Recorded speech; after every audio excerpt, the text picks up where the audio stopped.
Hello friends, welcome back to my channel Simnas food world. അപ്പോൾ ഇന്ന് ഞാൻ വന്നിട്ടുള്ളത് വീണ്ടും നല്ലൊരു സ്നാക്കിൻ്റെ റെസിപ്പി ആയിട്ടാണ് കേട്ടോ. അപ്പോൾ ഈ ഒരു റെസിപ്പിയുടെ പ്രത്യേകത എന്താണെന്ന് വെച്ചാൽ ഇത് നമ്മൾ ചെയ്തെടുക്കുന്നത് വെറും ഒരു 5-8 മിനിറ്റ് കൊണ്ടൊക്കെയാണ് ഇത് നമ്മൾ ചെയ്തെടുക്കാൻ പറ്റുന്നത്. അപ്പോൾ ചായയൊക്കെ വെക്കുന്ന ടൈം കൊണ്ട് നമുക്ക് ഷടപടയെന്ന് റെഡിയാക്കി എടുക്കാൻ പറ്റിയ നല്ലൊരു റെസിപ്പി ആട്ടോ. കൂടാതെ നമ്മളിത് വെറും 2 ചേരുവകൾ മാത്രം ഉപയോഗിച്ചിട്ടാണ് കേട്ടോ നമ്മളിത് ചെയ്തെടുക്കുന്നത്.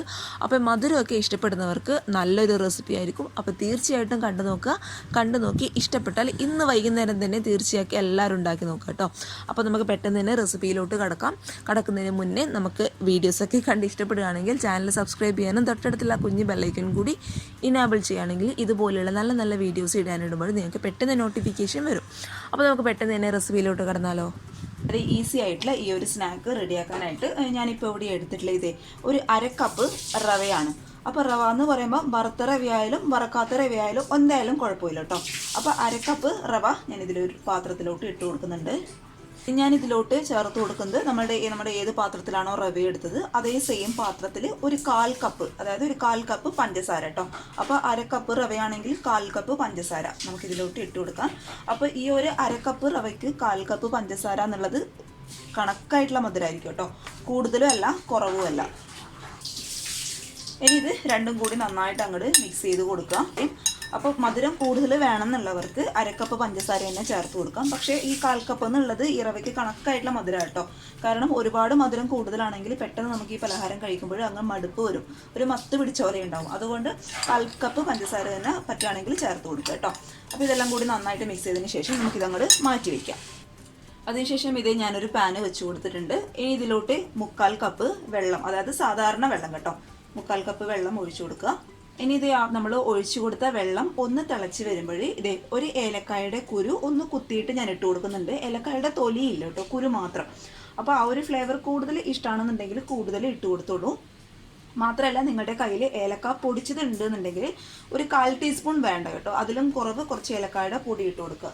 ഇനി ഇതേ നമ്മുടെ റവയ്ക്ക് ആവശ്യമായിട്ടുള്ള ഒരു നുള്ളു ഉപ്പ് വെള്ളത്തിലാണ് കേട്ടോ ഞാൻ ചേർത്ത് കൊടുക്കുന്നത്. അപ്പോഴേ കറക്റ്റായിട്ട് അതങ്ങോട്ട് പെട്ടെന്ന് അലിഞ്ഞോളും. ഇനി ഇത് നമ്മുടെ വെള്ളം നന്നായിട്ട് തിളയ്ക്കുന്ന സമയത്ത് നമ്മൾ നേരത്തെ മിക്സ് ചെയ്ത് വെച്ച പഞ്ചസാര അതുപോലെ റവയുടെ മിക്സ് നമുക്ക് ഇതിലോട്ട് ഇട്ട് കൊടുക്കാം. കുറച്ചായി മിക്സ് ചെയ്തതിന് ശേഷം നന്നായിട്ട് ഇതേ അടുത്ത പാർട്ടും കൂടി ഇട്ട് കൊടുക്കുക കേട്ടോ. ഞാൻ സ്റ്റൗ ഓഫ് ചെയ്തില്ല കേട്ടോ, സ്റ്റൗ ഇപ്പോഴും മീഡിയം ഫ്ലെയിമിൽ തന്നെയാണ് ഇരിക്കുന്നത്. എന്നിട്ട് പെട്ടെന്ന് അതും കൂടെ മിക്സ് ചെയ്ത് കൊടുക്കുക. അപ്പോൾ ഇങ്ങനെ നിങ്ങൾക്ക് കാണുമ്പോൾ തോന്നും ഇത് വെള്ളമായി പോയല്ലോ എന്നൊക്കെ തോന്നും. അതൊന്നും പേടിക്കണ്ട കേട്ടോ, ഇത് ചൂടാറുമ്പോൾ കറക്റ്റ് പരുവായിട്ട് തന്നെ വന്നോളും. നന്നായിട്ട് മിക്സ് ചെയ്ത് കൊടുക്കുക.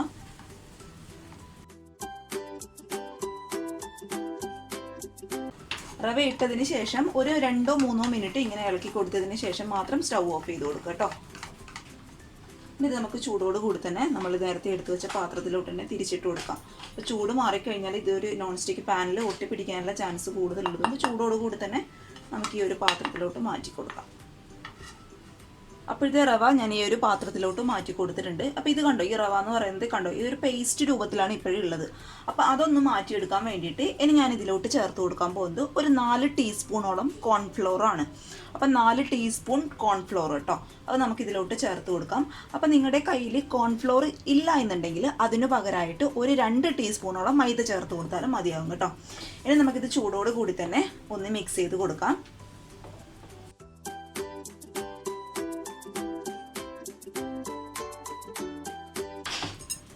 ചൂടൊന്ന് പോയിന്ന് തോന്നുമ്പോൾ കൈ വെച്ചിട്ട് പതുക്കെ അങ്ങോട്ട് മിക്സ് ചെയ്ത് കൊടുക്കുക കേട്ടോ. ഇനി ഇത് ഒന്ന് കുഴച്ചെടുത്തതിന് ശേഷം കയ്യിൽ കുറച്ച് ഓയിൽ തടവിയിട്ട് ഇത് നന്നായിട്ട് സോഫ്റ്റായിട്ട് അങ്ങോട്ട് കുഴച്ചെടുക്കുക കേട്ടോ. കയ്യിൽ ഒട്ടും ഒട്ടിപ്പിടിക്കാനായിട്ട് പാടില്ല, അതാണ് അതിൻ്റെ കറക്റ്റ് പരുവെന്ന് പറയുന്നത്. അതുവരെ നന്നായിട്ട് സോഫ്റ്റായിട്ട് അങ്ങോട്ട് കുഴച്ചെടുക്കുക.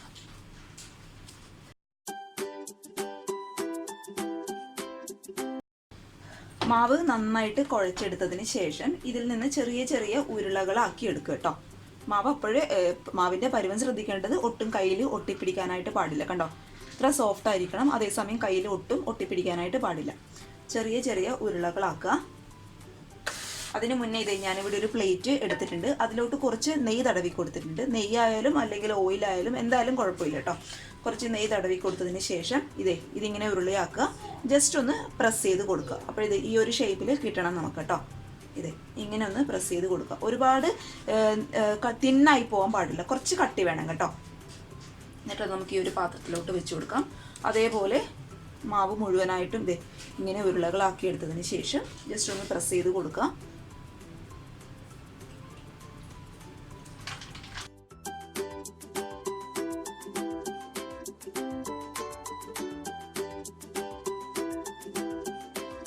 ഇത് മുഴുവനായിട്ട് ഞാനിവിടെ പരത്തി എടുത്തിട്ടുണ്ട്. പിന്നെ പരത്തി എടുത്തതിന് ശേഷം റെസ്റ്റ് ചെയ്യാൻ വെക്കേണ്ട ആവശ്യമൊന്നുമില്ല കേട്ടോ. നമുക്ക് ഡയറക്റ്റായിട്ട് റെഡിയാക്കി എടുക്കാൻ പറ്റിയ നല്ലൊരു പലഹാരം കേട്ടോ. അതേസമയം കുറച്ച് എണ്ണയും ഞാനിവിടെ ഒരു പാനിൽ ചൂടാക്കാനായിട്ട് വെച്ചിട്ടുണ്ട്. ഞാനിപ്പോൾ ഇവിടെ എടുത്തിട്ടുള്ളത് സൺഫ്ലവർ ഓയിലാണ് കേട്ടോ. അപ്പോൾ ഓയിലിന് പകരം നിങ്ങൾക്ക് ഏത് വെജിറ്റബിൾ ഓയിൽ വേണമെങ്കിലും ഉപയോഗിക്കാം. അതിന് പകരം അല്ലെങ്കിൽ വെളിച്ചെണ്ണയാണെങ്കിൽ അതും ഉപയോഗിക്കാം കേട്ടോ. എണ്ണ നന്നായിട്ട് ചൂടാവുന്ന സമയത്ത് നമുക്കിതേ പരത്തി വെച്ച് ഓരോന്ന് ഇതിലോട്ട് അങ്ങോട്ട് ഇട്ട് കൊടുക്കാം.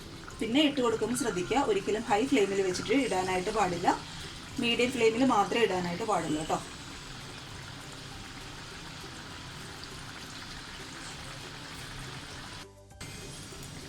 ഇത് നന്നായിട്ട് പുറം ഭാഗം നന്നായിട്ട് മൊരിഞ്ഞ് വരണം കേട്ടോ. അപ്പോഴാണ് കഴിക്കാനായിട്ട് കൂടുതൽ ടേസ്റ്റ്. പിന്നെ ഉൾഭാഗത്ത് വെന്തിട്ടുണ്ടാവുമോ എന്നുള്ള പേടിയൊന്നും നിങ്ങൾക്ക് വേണ്ട. കാരണം റവ ഓൾറെഡി നമ്മൾ വേവിച്ചിട്ടാണ് ഇതൊക്കെ ചെയ്തെടുത്തത്. അതുകൊണ്ട് ആ ഒരു പേടി വേണ്ട കേട്ടോ.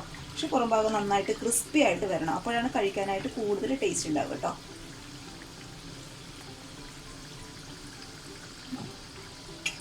ഇപ്പോഴത്തെ ഇത് ഏകദേശം ആയിട്ടുണ്ട്. ഇനി ഇത് നമുക്ക് പതുക്കെ ഈ ഒരു എണ്ണയിൽ നിന്ന് മാറ്റി കൊടുക്കാം.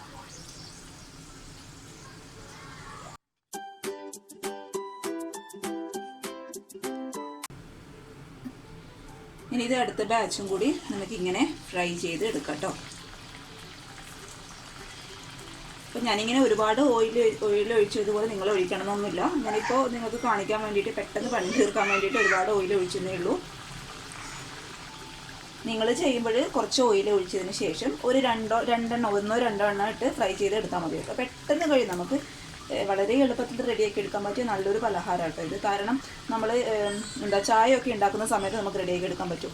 മാത്രമല്ല റവയൊക്കെ നമ്മുടെ വീട്ടിൽ എല്ലാവരുടെയും അവൈലബിൾ ആയിട്ടുള്ള സാധനമാണ്. പിന്നെ കൂടാതെ പഞ്ചസാരയുടെ കാര്യം പിന്നെ പറയണ്ടല്ലോ, എല്ലാവരുടെ അടുത്തും ഉണ്ടാകുന്ന ഒരു സാധനമാണ്. അപ്പോൾ എല്ലാവരും ഒന്ന് റെഡിയാക്കി നോക്കാം. നല്ല ടേസ്റ്റി ആയിട്ടുള്ള പലഹാരം കേട്ടോ. അതേസമയം ഇത് എണ്ണയിലിടുമ്പോൾ ചെറുതായിട്ട് ഒന്ന് പൊങ്ങി വരികയും ചെയ്യും. കണ്ടോ, കാണാൻ പറ്റുന്നുണ്ടോയെന്ന് അറിയില്ല, ചെറുതായിട്ടൊന്ന് പൊങ്ങി വരും. അപ്പോൾ എല്ലാവരും ഒന്ന് ട്രൈ ചെയ്ത് നോക്കണേ, മറക്കാതെ ട്രൈ ചെയ്യണം. എൻ്റെ സ്പെഷ്യൽ റിക്വസ്റ്റാണ് തന്നെ കൂട്ടിക്കോളൂ, കാരണം അത്രയും ടേസ്റ്റുള്ള സാധനമാണ് കേട്ടോ. ട്രൈ ചെയ്ത് നോക്കുക, കുട്ടികൾക്കൊക്കെ എന്തായാലും ഇഷ്ടപ്പെടും. കാരണം ഇത് കുറച്ച് മധുരം ആയതുകൊണ്ട് തീർച്ചയായിട്ടും ഇഷ്ടപ്പെടുന്ന നല്ലൊരു പലഹാരം കേട്ടോ.